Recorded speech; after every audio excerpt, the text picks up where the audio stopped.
भारतीय घरांमध्ये अशी कोणती गोष्ट आहे का की जी चुकीचीच केलेली असते? लोकांची घरं जरी बघितली जातात तर सेफ्टी डोअर लावतात, पण नॉर्मली दार बंदच ठेवतात. आणि तो मधला जो पॅसेज आहे ना, तो आता कमी होत चाललाय सगळ्या सोसायटीजमध्ये. सो आपल्या इथे जे प्लायवूड किंवा जे बेसिक कोर मटेरियल तुम्ही वापरणार आहात तिथे थोडा चांगला खर्च करावा असं मला नेहमी वाटतं. कार्पेंटर नेहमी चांगला असावा. कार्पेंटरला त्याचे लेबर चार्जेस एक वेळ जास्त गेले तरी चालतील, पण प्लायवूड वेस्टेज जास्त जाऊ नये. बेडरूमचे रंग डिपेंड आहे की माणसाची पर्सनॅलिटी काय आहे. बाल्कनी अशी जागा आहे जिथे तुम्ही खाली बसून निवांत बसून गप्पा मारू शकता. समजा तुम्ही 3-4 मित्र-मैत्रिणी आहात तर खाली बसून गप्पा मारली ती जागा मोकळी ठेवा. कमोड वेगळा असावा आणि बेडिंग एरिया वेगळा असावा.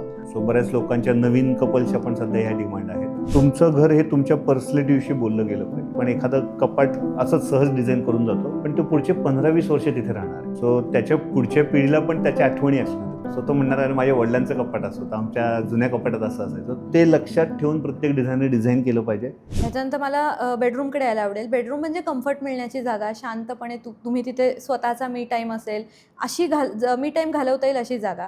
बेडरूममध्ये कम्फर्ट आपल्याला आणायचं असेल तर ती डिझाईन कशी केली पाहिजे? बेडरूममध्ये कम्फर्ट आणायचं असेल तर सगळ्यात आधी तर गादी छान हवी. हो.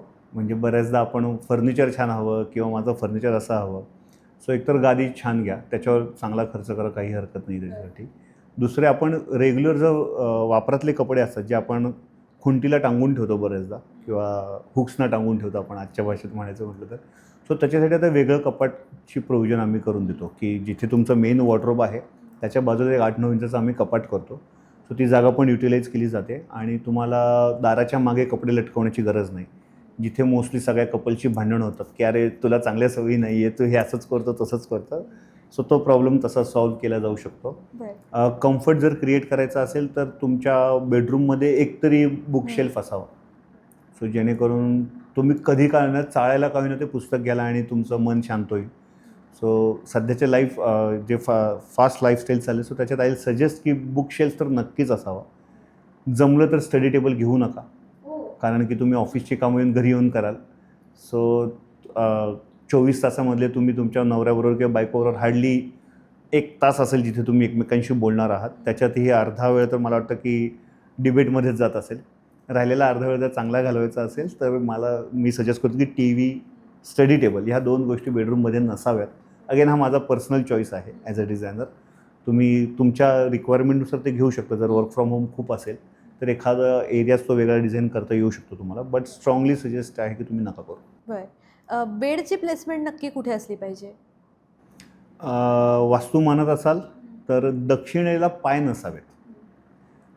नॉर्मली तुमची खिडकी असेल तर खिडकीला पॅरलल बेड असलेला बरा. खिडकीच्या खाली बेड नसावा, कारण की मग खिडकीला पडदे असतात आणि तुम्हाला खिडकीत बसून समजा चहा घ्यायचा संध्याकाळचा तर ती मूवमेंट तुम्ही मिस करता.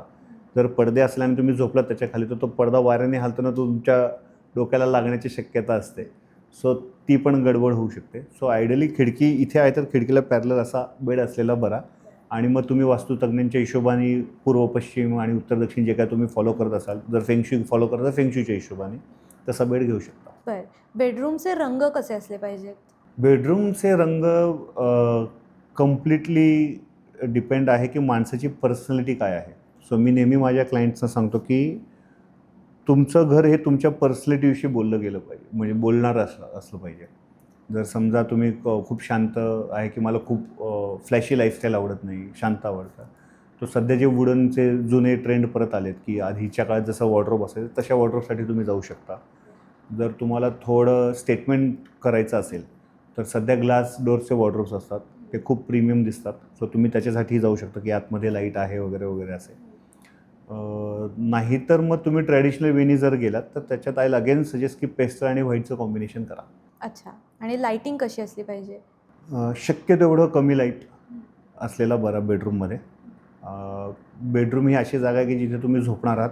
समजा 10 तास तुम्ही बेडरूममध्ये 8 तास तुम्ही झोपणारच आहात. राहिलेल्या 2 तासात तुम्हाला पुस्तक वाचायला एखादा कॉर्नर असेल तर एखादा हँगिंग लाईट असलेला बरा. आणि इनडायरेक्ट लाईटिंग मात्र बेडरूममध्ये नक्की असावं. बरं. वॉर्डरोब बऱ्याचदा बेडरूममध्ये असतो, तो हेवी दिसताना की त्यात तोच जास्त पार्ट ऑक्युपाय करतोय. एक तुमचा बेड असतो आणि एक वॉर्डरोब असतो. वॉर्डरोब असा हेवी वाटू द्यायचा नसेल तर काय करायचं? सो तुम्ही आत्ता सध्या प्रोफाईलचे डोअर्स येतात, म्हणजे ग्लास डोअर्स येतात. सो त्याच्यासाठी तुम्ही जाऊ शकता, तो हेवी वाटू नये म्हणून. आयडियली तुम्ही वॉर्डरोबच्या आत जे सामान ठेवणार म्हणजे आपण कपडे जे काही ठेवणार आहोत ते तुम्ही कसे ठेवता, हँग करून ठेवताय का तुम्ही फोल्ड केलेले कपडे म्हणजे इस्त्रीवाल्याकडून आले आणि मी कपाटात ठेवले आणि ते मी वापरतो, जर तसं असेल तर वॉर्डरोबची डेप्थ तुम्हाला कमी करता येते ओके. त्या केसमध्ये. जर हँगिंग कपडे नसतील घरात किंवा असतील तर मग एखादं कपाट त्याच्यासाठी वेगळं ठेवून राहिलेलं कपाट कमी डेप्थचं तुम्ही करू शकता नक्कीच. अच्छा. सो त्या वापरावर ते कम्प्लिटली ठरेल. आय विल सजेस्ट की सध्या मार्केटमध्ये ऑर्गनायझर्स अवेलेबल आहेत की ते तुम्हाला काय बाबा ज्वेलरी ऑर्गनायझर असतात किंवा अंडरगार्मेंट्ससाठी असतात किंवा तुमच्या आता आपण शेल्फवर कपडे ठेवायचो खालच्या साईडला, सो तिथेही तुम्ही ड्रॉवर करू शकता. सो ह्या गोष्टी केल्या जे मगाशी म्हणाल की आपण इव्हॉल्व्ह होतो ना, तर ह्या गोष्टीमुळेच आपण इव्हॉल्व्ह आपल्याला सवय लागते की बाबा माझी ज्वेलरी इथेच गेली पाहिजे, माझं घड्याळ मी इथेच ठेवलं पाहिजे. तर त्या चांगल्या सवयी आपल्याला लागत जातात आणि जेणेकरून घरात भांडणं थोडी कमी होतील. राईट. इंटरेस्टिंग आहे. बाथरूम कसं डिझाईन करायचं, म्हणजे बाथरूममध्ये आयडियली काय काय असलं पाहिजे? सो बाथरूम डिझाईन करताना सध्या तो परत एकदा ट्रेंड येतोय आपल्या इथे की कमोड वेगळा असावा आणि बेदिंग एरिया वेगळा असावा. सो बऱ्याच लोकांच्या नवीन कपल्सच्या पण सध्या ह्या डिमांड आहेत की आम्हाला हे वेगळं पाहिजे, पण सध्या जागेची कमतरता बघता कम्प्लिटली एकच दिलं जातं. सो शॉवर एरिया एंडला असावा, म्हणजे जिथे तुमचं डोर आहे त्याच्याबरोबर अपोजिट एंडला शॉवर एरिया असावा, नंतर WC एरिया असावा आणि नंतर वॉश बेसिन एरिया, म्हणजे तो ड्राय एरिया होईल आणि हा वेट एरिया होईल. सो हे 2 एरिया वेगळे करावेत. जमलं तर मध्ये पार्टिशन घ्या ड्राय एरिया आणि वेट एरियामध्ये. वॉश बेसिनच्या खाली जे तुम्ही काही स्टोरेज युनिट बनवत असाल, सो त्या स्टोरेज युनिटचा पाईप जिथे येणार आहे वॉश बेसिनचा तिथे खाली जाळी लावा, जेणेकरून समजा तो लिकेज झाला तरी ते पाणी डायरेक्ट फ्लोरिंगवर पडेल, तुमचं कपाट खराब होणार नाही त्या केसमध्ये. राईट. दरवाजे कसे असले पाहिजे बाथरूमचे? बाथरूमचे दरवाजे बाहेरच्या बाजूने तर रूमच्या थीममध्ये गेले पाहिजेत आणि आतल्या बाजूनी आय विल सजेस्ट की तुम्ही व्हाईटसाठी जा किंवा तुमच्या टाईल्सचा जो रंग आहे त्या हिशोने जा. मटेरियल वाईज विचाराल तर WPVC किंवा WPC नावाचा सध्या एक डोअरचा प्रकार आहे, वूड प्लास्टिक कंपोजिटमध्ये एक डोअर येतो. सो तो पाण्याने कमी खराब होतो, सो त्याच्यासाठी तुम्ही जाऊ शकता. बरं. आणि ह्याच्यानंतर जर तुमच्या घराला बाल्कनी असेल आणि ती बाल्कनी आपल्याला छान अशी डेकोरेट करायची असेल की तिथे संध्याकाळच्या वेळेला छान बसता येईल, रिलॅक्स करता येईल, ओपन बाल्कनी आहे, कशी डिझाईन केली पाहिजे? बाल्कनी ही खरं खूप म्हणजे आयडियली लिव्हिंग एरियाला लागूनच असलेली स्पेस असते किंवा बेडरूमला असते.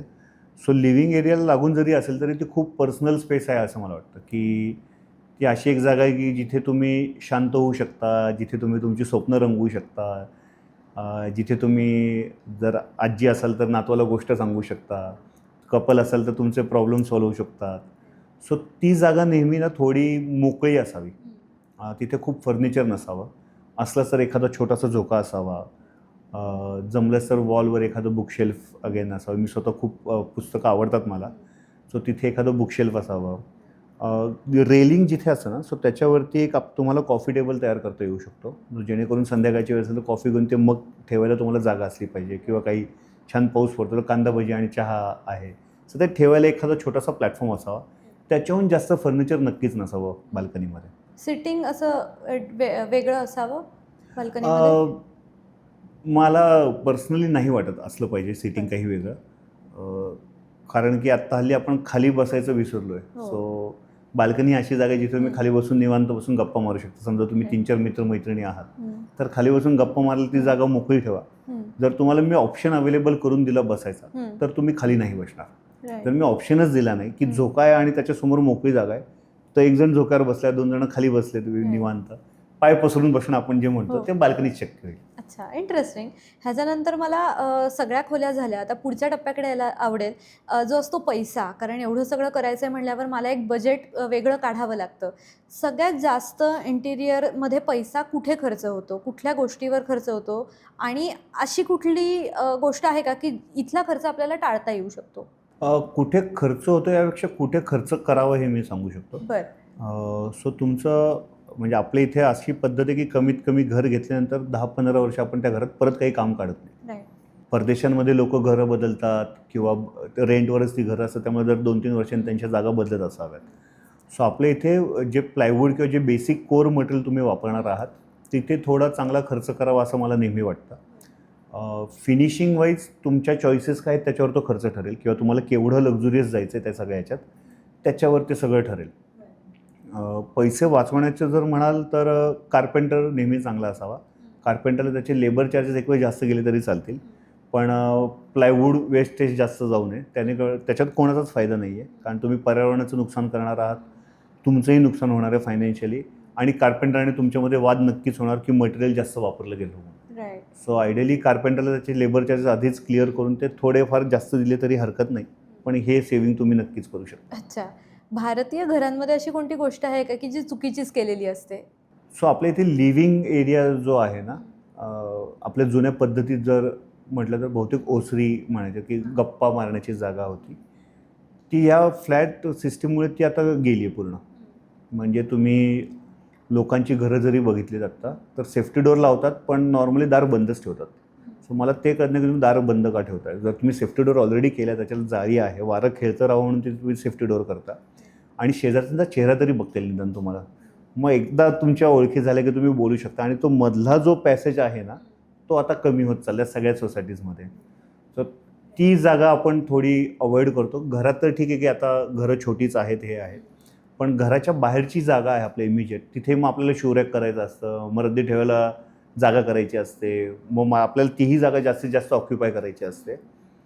आपण कोणीच कधी विचार करत नाही की ही जागा मोकळी ठेवूयात, बाजूचा येऊन बसेल, त्याला बसायला जागा राहील, किंवा त्याला गप्पा मारताना उभं राहायला जागा मोकळी होईल. सो ते मला वाटतं की थोडं आपण मिसआउट करतो आहे. तर तिथे थोडं बाहेर फर्निचर करणं टाळा.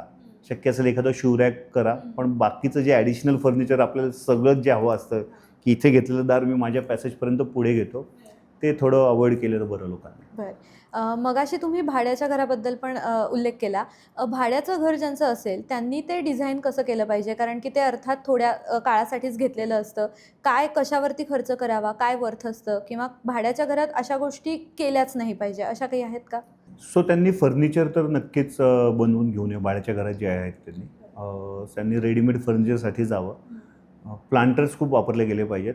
हँगिंग लाईट्स, टेबल लॅम्प ह्याच्यावर त्यांनी भर द्यावा, जेणेकरून ते मूव्ह होताना पण ते लगेच उचलून घेऊन जाऊ शकतात. सॉलिड फर्निचर काही नसावं. झालं जमलंच तर सोफे पण असतात, ते असे फोल्डिंगवाले सोफे येतात, सो तेही घेतलेले बरे.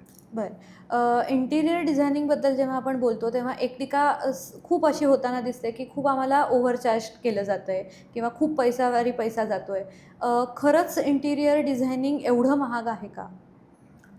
इंटिरियर डिझायनिंग महाग नाही आहे, इंटिरियर डिझायनर महाग नक्कीच असावे, कारण मी स्वतः तो आहे म्हणून म्हणतो आहे. सो सांगतो काय की जर कुठलाही व्यवसाय जो आहे तो साधारण 20 ते 25% प्रॉफिटवर चालतो. कुठलाही व्यवसाय घ्या तुम्ही. इंटिरियर डिझायनर आत्ता हल्लीच्या याच्यात चार्ज करतात 8%, 10%. सो ती 15%ची तफावत आहे, ती मग कमिशनमधनं काढली जाते. सो ती तफावत जर तुम्हाला वाटते की निघू नये, तर तुमच्या इंटिरियर डिझायनरशी आधीच सगळे व्यवस्थित रेट ठरवून, कोटेशन समजून घेऊन की बाबा हे कोटेशन कसं आलं आहे. म्हणजे आत्ता माझ्या कंपनीतर्फे जेव्हा आम्ही एस्टिमेट देतो तेव्हा आम्ही तुमचं वॉर्डरोब किती स्क्वेअर फुटाचा होणार आहे, त्याचे रेट्स किती असणार आहेत आणि त्याचं कॅल्क्युलेशन किती आहे, हे आम्ही पहिल्याच दिवशी त्यांना क्लिअर सांगतो. नॉर्मली मार्केटमध्ये लोक काय करतात, वॉर्डरोब त्याच्या पुढे साईज लिहिलेला असतो आणि क्वांटिटीमध्ये एक लिहिलेला असतो. सो ॲज अ लेमन किंवा ॲज अ क्लायंट तुम्हाला स्क्वेअर फूट कॅल्क्युलेट करणं ही काय सगळ्यांच्या डेली रुटीनमधली बाब नाही आहे. सो त्यांना ते स्क्वेअर फूट कॅल्क्युलेशन कळत नाही, आणि मग इंटिरियर डिझायनर जे कोणी त्यांचं फुफावतं, ज्यांना फसवायचंच असेल ते तिथे मग थोडा त्यांना चान्स मिळतो की जास्त कॉस्टिंग लावण्याचा. सो ते तुम्ही आधी समजून घ्या. काम सुरू करण्याच्या आधी ह्या कॉस्टिंगमध्ये मी काय मटेरियल वापरणार आहे ते समजून घ्या. मला यातलं काहीच कळत नाही, तुम्हालाच कळतं, हे बोलणं पहिलं टाळावं सगळ्या क्लायंटने. मार्केटमध्ये जावं, नक्कीच बघावं की आपण कुठल्या स्वरूपाचा प्लाय वापरणार आहे, ह्या कॉस्टिंगमध्ये मला कसं लॅमिनेट मिळणार आहे. ह्या सगळ्या 2-3 गोष्टी ज्या महत्त्वाच्या, ज्या कॉस्टला इफेक्ट करू शकतात, त्या गोष्टी तुम्ही नक्कीच बघाव्यात. इंटिरियर डिझायनर जो असेल, सो त्यांची पण ही जबाबदारी आहे की समजा खर्च कुठे वाढतो आहे, सो तो खर्च वाढतो हे आधीच क्लायंटला सांगावं की इथे खर्च वाढतो आहे. जमलंच तर ती अमाऊंट पण सांगावी, त्याचं अप्रुव्हल लिखित स्वरूपात घ्यावं. सो आपण घराचं इंटिरियर करताना नॉर्मली हे टाळतो की अरे एवढा विश्वास नाही का माझ्यावर, पण जेव्हा फायनली बिलिंग येतं तेव्हा मग तुम्हाला वाट टाळायचं असेल तर आधीचं हे सगळं लिखित, आणि आता तर व्हॉट्सअप अवेलेबल आहे आपल्याकडे, नॉट नेसेसरी की तुम्ही मेलच केला पाहिजे. तुम्ही व्हॉट्सअपवर त्याचं अप्रुव्हल घ्या किंवा अप्रुव्हल द्या. लिखित असेल तर मग नंतर वाद कमी होतील. खर्च वाढतो कुठे, तर आपण आपले जेव्हा रिक्वायरमेंट सांगतो ना तेव्हा तो तर खर्चही वाढणार आहे हेही कन्सिडर केलं पाहिजे. म्हणजे आपण म्हणतो की कपाट 7 फुटाचं ठरलेलं आहे आणि आपण म्हणतो अरे 8 फुटाचं कपाट कर. तुमच्यासाठी ते 1 फुटाचंच वाढलं पण इंटिरियरसाठी त्याचे लेबर चार्जेस वाढले, त्याची फीस त्याच्यामागे पर्सेंटेज वाईज असेल तर ती वाढते आणि त्याला लागणारं मटेरियल वाढतं. सो नंतर जेव्हा हे कंबाईन कॉस्टिंग तुमच्याकडे तर तुम्हाला वाटतं अरे खूप लावलं आणि ह्यांनी मला फसवलं. सो माझ्या माहितीत 80% तरी इंटेरियर डिझायनर किंवा 90% मी म्हणेन की जे जेन्युनली काम करतात. राहिलेले 10% आहेत तर मग आता ते सगळ्याच इंडस्ट्रीमध्ये आहेत की जे फसवणारे असतात. सो त्यांना जर टाळायचं असेल तर मी ह्या सांगितलेल्या गोष्टी तुम्ही नक्की करून बघा, 100% फरक पडेल. तुम्ही मगाशी पण म्हणालात की तुमची पर्सनॅलिटी जी असते ती त्यानुसार तुम्ही तुमच्या गरजा त्यानुसार तुमचं घर बेसिकली असलं पाहिजे. हे कम्युनिकेट कसं करायचं? म्हणजे माझी पर्सनॅलिटी काय आहे हे मी इंटिरियर डिझायनरला कसं सांगितलं पाहिजे किंवा ते सांगताना मी काय काळजी घेतली पाहिजे जेणेकरून क्लिअर कम्युनिकेशन होईल आणि ते घर हवं तसं डिझाईन होईल? तुमच्या इंटिरियरवाल्याबरोबर कमीत कमी 3 ते 4 वेळा चहा किंवा कॉफी घ्या. बरं. त्याला माणूस म्हणून जाणून घ्या आणि तुमची पण पर्सनॅलिटी त्याच्यासमोर ठेवा की मला ह्या गोष्टी आवडतात. लिटरली आपण जसं डेट करतो की मला ह्या गोष्टी आवडतात, तुला ह्या गोष्टी आवडतात, मग हे होते की नाही. सो लिटरली तसं करा. 3 ते 4 पहिल्या इनिशियल मीटिंग्स झाल्या व्यवस्थित. मी जो लाल रंग म्हणतोय तोच तुझाही लाल रंग असला पाहिजे. मग तुझा तो मरून होतोय, तुझा तो पिंक होतोय असं नको. ब्लड रेड म्हणाल्यावर हा ब्लड रेड आहे. हे दोघांचं जेव्हा एकमत होईल तेव्हा डिझाईन करायला सोपं जाईल. अच्छा.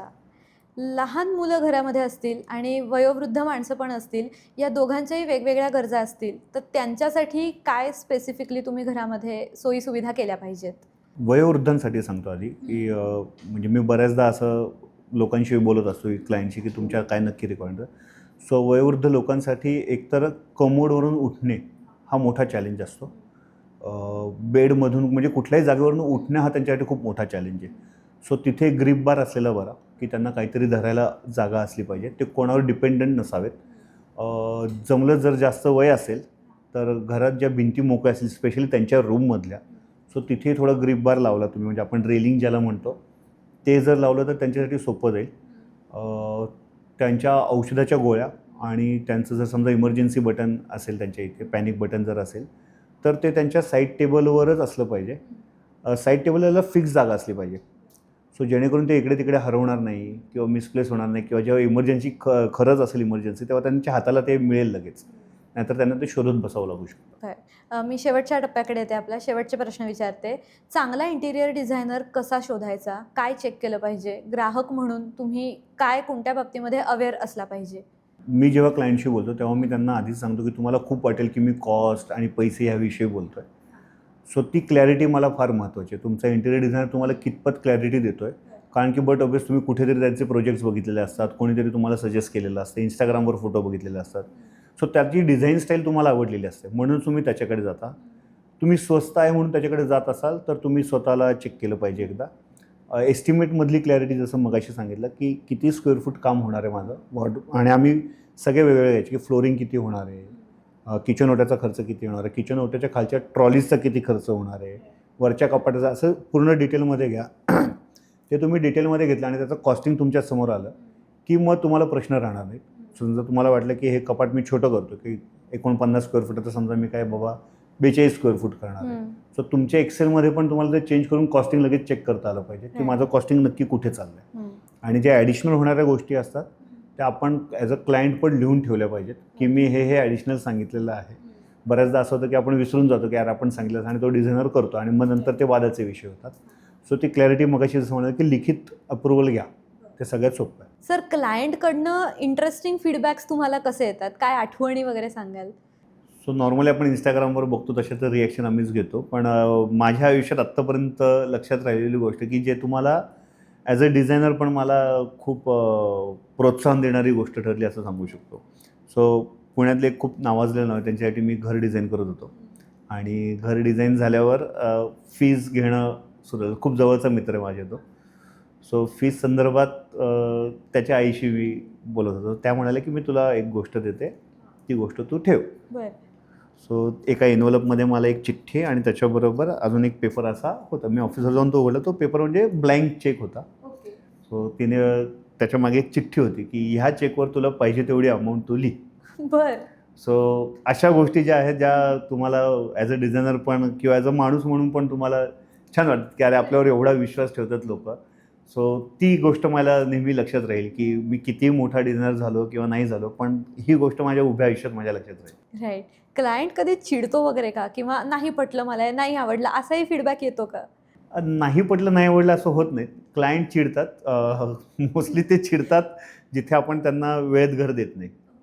सो त्याला बऱ्याच गोष्टी आहेत की आता ॲज अ डिझायनर मी काही साईटवर जाऊन काम करत नाही. सो मी पण वेंडर्स थ्रू ते करून घेतो, कॉन्ट्रॅक्टर्स थ्रू ते करून घेतो. मटेरियल अवेलेबल नसणं किंवा समोरचा कार्पेंटर म्हणतो की आज मी सुट्टी घेणार आहे, ह्याला तुम्ही काहीच करू शकत नाही. तू का मी आजारी असं म्हटलं तुम्ही म्हणू शकत नाही, नाही तू साईटवर ये, हँडओव्हर आहे माझं, हे होऊ शकत नाही. सो त्या गोष्टीमुळे थोडंफार होतो. पण अजून तरी माझ्याकडे अशी केस झालेली नाही की क्लायंट खूप चिडला आणि त्यांनी काम बंद करायला लावलं आहे किंवा भांडणं झाली आहेत आमची, असं अजून तरी झालं नाही आहे. सो अगेन तुम्ही लोकांना जर समजून घेतलं दोन्ही बाजूनी, डिझायनरने आणि क्लायंटने पण, तो गोष्टी खूप सुकर होतात. बरं, शेवटचा प्रश्न विचारते. छोटं घर, छोटी जागा असेल तरीसुद्धा इंटिरियर डिझायनर हायर करावा का स्वतःच डिझाईन करण्याची रिस्क घ्यावी? समजा आता तुला काय मी सांगू, डोळ्यांचं इन्फेक्शन झालं आहे खूप मोठ्या प्रमाणात. सो तू मेडिकलवाल्याकडे जाऊन औषध घेतेस का आय स्पेशलिस्टकडे जातेस? I specialist. सो तसंच इंटिरियरचं हे आहे. जर समजा तुला घर रिनोव्हेट करायचं आहे, सो आपल्या तो मराठीमध्ये म्हणे की घर आणि लग्न करून पाहावं. सो घराचं तर मला माहीत नाही की ते कसं होईल, सॉरी लग्नाचं कसं आहे मला माहीत नाही, पण तुमचं घर नक्कीच छान होईल याची काळजी आम्ही घेतो. सो कुठल्याही इंटिरियरवाला ते फॉलो करेल की घर, त्यालाही माहीत असतं की तुम्ही 10 ते 15 वर्षात किंवा तुमच्या उभ्या आयुष्यात एकदाच ते घर करणार आहात. सो तोही तेवढ्या जबाबदारीने ते डिझाईन करतो. सो तुमचीही तेवढीच जबाबदारी आहे की हे घर मी जे बनवतो आहे ते घर बनवतो आहे. आमच्यासाठी तो प्रोजेक्ट असेल, आमच्यासाठी ती साईट असेल, पण क्लायंटसाठी ते त्याचं घर आहे. सो मी माझ्या टीमलाही नेहमी सांगतो की आपण एखादं कपाट असंच सहज डिझाईन करून जातो, पण तो पुढचे 15-20 वर्ष तिथे राहणार आहे. सो त्याच्या पुढच्या पिढीला पण त्याच्या आठवणी असणार आहेत. सो तो म्हणणार अरे माझ्या वडिलांचं कपाट असं होतं, आमच्या जुन्या कपाटात असं असायचं. ते लक्षात ठेवून प्रत्येक डिझायनर डिझाईन केलं पाहिजे. प्रत्येक क्लायंटने त्याचं घर बनवलं पाहिजे, ना की फ्लॅटच्या 4 भिंतीमध्ये कपाटं केली पाहिजे. सुंदर, म्हणजे थॉट खूप भारी आहे. मी शेवटचं म्हणले पण अजून एक प्रश्न घेते.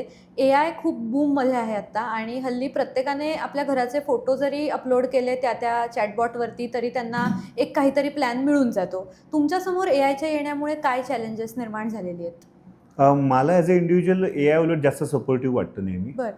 सो मी त्याला माझं ज्युनियर म्हणून ट्रीट करतो माझ्या फर्ममध्ये. आणि काही गोष्टी जास्त सोप्या झाल्यात. क्लायंटला अजून एक ऑप्शन मिळालं आहे की अरे असंही घर माझं होऊ शकतं, तसंही घर माझं होऊ शकतं. पण अगेन तो त्याच्याकडे असणाऱ्या डेटावर सांगतो तुम्हाला. तो डिझाईन नाही करत तुमचं घर. तो त्याच्याकडे असणारा डेटा तुमच्या जागेत टाकतो आणि तुम्हाला सांगतो की हे असं होऊ शकतं तुमचं. तो तुम्हाला समजून घेऊन तुमचं डिझाईन नाही करत. म्हणजे इंटिरियर डिझायनिंग हे नेहमी फक्त ॲस्थेटिक्सच्या बाबतीत नाही आहे. तुमच्या डे टू डे लाईफला कसं ऑर्गनाईज केलं जाईल, तुमचं डे टू डे लाईफमध्ये कसं सोपं होईल सगळं तुम्हाला, सर ते इंटिरियर डिझायनिंग आहे, ना की एखादं कपाट डिझाईन करणं किंवा रंगसंगती ठरवणं.